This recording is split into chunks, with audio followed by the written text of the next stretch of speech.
আজ দেশের সর্বনিম্ন তাপমাত্রা ৮.৬ ডিগ্রি সেলসিয়াস রেকর্ড করা হয়েছে নওগাঁয়। জেলায় রাত থেকে ঘন কুয়াশায় ঢেকে যায় সড়ক মহাসড়কগুলো। ভোর থেকে মহাসড়কে হেডলাইট জ্বালিয়ে চলাচল করছে যানবাহন। পঞ্চগড়ে আজ সর্বনিম্ন তাপমাত্রা রেকর্ড হয়েছে ৯.৯ ডিগ্রি সেলসিয়াস। গেল কয়েকদিন ধরে রাত থেকে সকাল পর্যন্ত ঘন কুয়াশায় ঢাকা ছিল পুরো এলাকা। মধ্য দুপুর পর্যন্ত দেখা দেয়নি সূর্য। মাঘের শুরু থেকে শীতের দাপট দেখা যাচ্ছে দেশের উত্তরাঞ্চলে।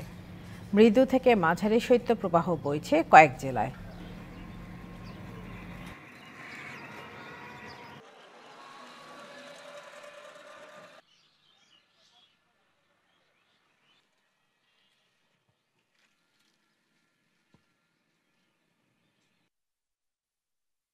নগদে গত কয়েকদিন প্রচণ্ড শীত ছিল।